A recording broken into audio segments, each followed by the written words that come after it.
ராம்குமாரோட உடற்கூறு ஆய்வு நடக்குது. இனிமேலும் இந்த கேஸ்ல வந்து ஒரு உண்மைத்தன்மை வெளிப்படும் அப்படின்னு நினைக்கிறீங்களா? இல்லை, அதில் எனக்கு நம்பிக்கை இல்லை. நீதிமன்றம் மறுத்துட்டது. அது மறுக்கணும்னு நம்ம எதிர்பார்த்தது தான். ஏன்னா எப்படி கூட பார்க்கலாம். இப்போ அரசு தரப்பு வந்து ஒரு தனியார் மருத்துவரை கொண்டு வைக்கும்போது அரசு மருத்துவர்கள் வந்து அவமதிக்கப்படுவாங்கன்னு சொல்லுது. அரசின் முதன்மை அமைச்சரே அரசு மருத்துவமனையில் படுக்காமல் தனியார் மருத்துவமனையில் படுத்து மருத்துவம் செய்யுது. இப்போ அரசு மருத்துவர்கள் அவமதிக்கிறது ஆகாத அப்படின்னா அதுக்கு பதில் இருக்காது.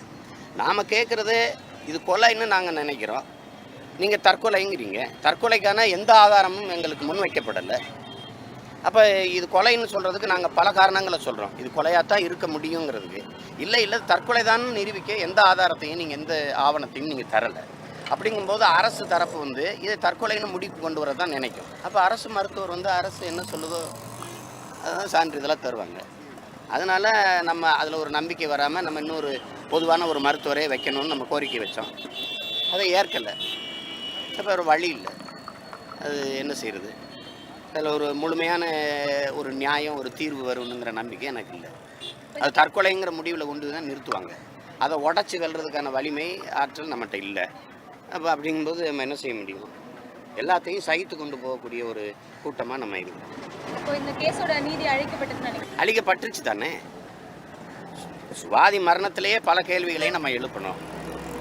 அவங்க பயன்படுத்துகிற மடிக்கணினி எங்கே, அவங்களுடைய அலைபேசி யார்கிட்ட இருந்தது, கடைசியாக யார்கிட்ட பேசுனா என்ன பேசுனாங்க, அவரை பின்தொடர்ந்து வந்த பெங்களூர்லேருந்து பல பேர் வந்ததாக சொல்கிறாங்க. அதுக்கு முன்னாடி நாள் அவரை தாக்குனாருன்றாங்க. அவருக்கு திருமணம் ஆயிடுச்சுங்கிறாங்க. திருமணமான கணவர் யார், அந்த சம்பந்தமான விசாரணை தொடர்ந்ததா? எதுவுமே இல்லை. ஒருத்தரை பிடிச்சிட்டு வந்தீங்க, அவரை தற்கொலை முயற்சியில் தொடங்கி தற்கொலையில் கொண்டாந்து நிறுத்திட்டீங்க. அவரை இதுவரை ஊடகத்துக்கிட்ட அல்லது உங்களை போல் ஒரு ஊடகவியலாளர்கிட்ட அல்லது நடுநிலையான பொது தளங்களில் அவர் பேசியிருக்காரா? நான் இந்த காரணத்துக்காக சுவாதியை கொன்னேன், இதுதான் என்னன்னு அவர் சொல்லவே இல்லை. எல்லாமே இவங்க பேசுனதான். அப்போ மௌனமாகவே வச்சு ஒரு குறவலையை நிறுத்தி முடிச்சுட்டு மாதிரி தான் நமக்கு தோணுது. 90 நாள் நிறைவடைய போகுது, குற்றப்பத்திரிக்கை தாக்கல் செய்யலை. அப்படிங்கும்போது நீதிமன்றம் அவருக்கு பிணை விட்டு வெளியில் விடத்தான் செய்யணும். வெளியில் வந்தால் அவர் பேசுவார். பேசுனா உண்மை வரும். கொல்றான்னு நீங்கள் சிறைக்குள்ளே ஒரு விசைப்பெட்டியை உடச்சி தற்கொலை செய்ய முடியும்னா அவர் ஏன் அங்கே தண்ணி குடிக்கிற அறைக்கு போகணும்? அவர் அறையில் இருக்க விசைப்பெட்டியை உடச்சிட்டு போட்டுருக்கலாமே. அப்புறம் ஒரே குத்தில் உடைக்கிற அளவுக்கு தான் விசைப்பெட்டி நீங்கள் சிறைக்குள்ள வச்சுருக்கீங்களா? அப்படின்னா எத்தனை கைதி உயிரோடு இருப்பான்? அப்போ விசைப்பெட்டி அடிக்கிற அளவுக்கு இவர் உயரம் என்ன? அவர் எந்த உயரத்தில் நீ பொறுத்திருக்கிற? இவர் என்ன அர்னால்டா இல்லை சில்வஸ்டர் ஸ்டாலினா? ராம்குமாரை நமக்கு தெரியாதா எவ்வளோ உயரத்தில் இருப்பாருன்னா? அவர் ஒரு நாற்காலியை எடுத்துகிட்டு வந்து போட்டு அது மேலே ஏறி அதை பலமுறை தாக்கி அதை எடுத்து அதை கடிக்கிற வரைக்கும்னா காவலர்கள் என்ன பண்ணிக்கிட்டு இருந்தாங்க? எங்களையெல்லாம் மனு போட்டு பார்க்க வரும்போது எவ்வளவு நெருக்கடி கொடுப்பீங்க. இப்படி எல்லாரும் நிற்கிறது போல் காவலர்கள் நின்று எங்களை சந்திக்க விடுவீங்க. நாங்கள் புதுசாக சிறைக்கு போகிறோம், பார்க்குறோம். சிறை விதிகள் ஒன்றும் தெரியாதா எங்களுக்கு? அதில் பல சந்தேகங்கள் இருக்குது. எல்லா இடத்துலையும் காணொலி பொருத்தப்பட்டிருக்கும் போது ராம்குமார் கடிக்கிற இடத்துல அந்த மின் கம்பி எடுத்து கடித்து தற்கொலை பண்ண இடத்துல ஏன் காணொலி வேலை செய்யலை? அது வேலை செய்யலைன்னா அந்தளவுக்கு தான் சிறை நிர்வாகம் இருக்குதா? அந்தளவுக்கு தான் நீங்கள் கவனிக்கிறீங்களா? இப்போ ஒரு விசாரணைக்கு ஒரு சாதாரண வழக்கில் ஒரு கொலை வழக்கில் குற்றஞ்சாட்டப்பட்டு நீதிமன்ற கட்டுப்பாட்டுகளுக்கு ஒரு விசாரணை கைதிக்கு இந்த அளவுக்கு தான் பாதுகாப்பு கொடுக்குமா? வெளியில் பல ஆயிரம் மக்கள் நடமாடுற இடத்துல சுவாதியும் பார்க்க துப்பு பாதுகாக்க நமக்கு துப்பு இல்லை. யாரும் அந்நியர் புக முடியாத சிறை காவலுக்குள்ளே இருக்கிற ஒரு ராம்குமாரையும் காப்பாற்ற முடியலன்னா இந்த நாட்டில் என்ன சட்டம் ஒழுங்கு இருக்குது, பாதுகாப்பு இருக்குது? அதுதான் பிரச்சனை. அந்த இதில் தான் நம்ம கேட்குறோம். இது பல உண்மைகள் மறைக்கப்படுது ஒரு மரணத்தின் மூலமாக. அதனால தான் நமக்கு அந்த தீர்ப்பில் நம்பிக்கை வரல. ஒரு அநியாயமாக 2 உயிர்கள் பலியாயிருக்கு. அது கொன்னவன் யார்? அது எதுவுமே நமக்கு தெரிய வர போகிறதுல தெரியவும் இல்லை.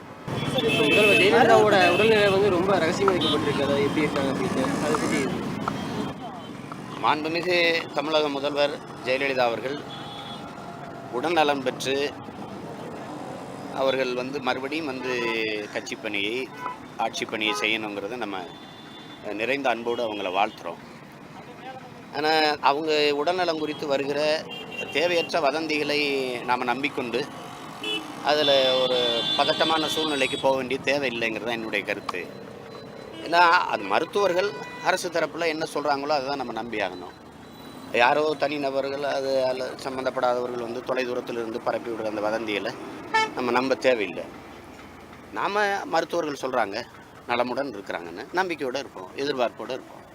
அதுதான் சரியானது. அது இல்லைன்னா ஒரு பல கோடிக்கணக்கான மக்களினுடைய நன்மதிப்பை பெற்று நீண்ட காலமாக தமிழருடைய அரசியல் வாழ்க்கையில் இணைந்து பணியாற்றி அதிகாரத்தில் இருந்து ஒரு ஒரு ஒரு ஒரு மனுஷிக்கு உடம்பு முடியல அப்படின்னா ஒரு பதட்டமான சூழலை உருவாகும். அது தேவையற்றது. அதனால் அது போன்ற வதந்திகளை நம்ம நம்ப வேண்டாம். எல்லாருமா சேர்ந்து வாழ்த்துவோம். விரைவில் அவங்க நலம் பெற்று வரட்டும்னு நம்ம வாழ்த்துவோம். காவிரி மேலாண்மை அமைக்கணும்னு சொல்லிட்டு மத்திய அரசு 2 நாள் தான் கேட்டு கொடுத்துருக்காங்க உச்சநீதிமன்றம்.